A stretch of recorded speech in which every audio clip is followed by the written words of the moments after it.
Hello sa mga ka-supporters ko dyan, sa mga ka-viewers, likers. Hello!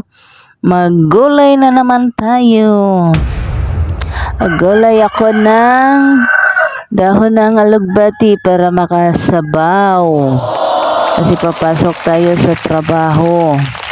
Maaga, kailangan makasabaw tayo para pagkain.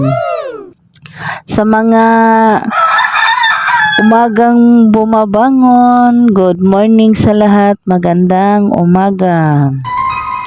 Magluto kasi ako ng gulay. Sabawan ko ang piniritong isda, tapos lagyan ko ng dahon ng alugbati. Wow!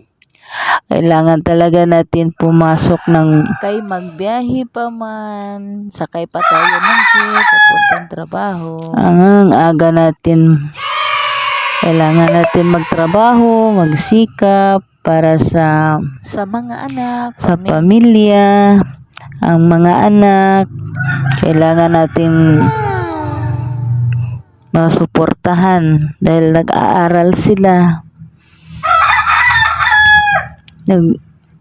Yung gulay ko kasi, alugbati yan na kulay puti.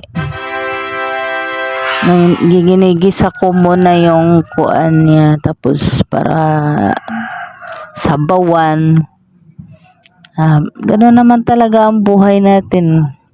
Pag sa kitang mga mahihirap, kailangan natin yung pagkain ng masabaw, lalo na yung trabaho natin na pawis-pawisan tayo palagi. Yung mga katulad ko, nagtatrabaho sa construction. Oh, wow! Kailangan natin yung may sabaw. Masarap, 'di ba? Masarap yung pagkain natin kapag may sabaw palagi. Wow! Sa katulad ko na isang solo parents, kailangan magsikap palagi. Basta masaya lang tayo palagi. Oy, ilagay ko na tong dahon. 'Di ba? Happy lang no pag magluto para ang pagkain masarap. Kaya kahit mahirap lang tayo, kailangan natin masaya palagi. Kaya magluto tayo para masarap pagkain natin. Kailangan masustansya ang sabaw kahit dahon lang ng alugbati. Paborito ko kasi yung alugbati na dahon.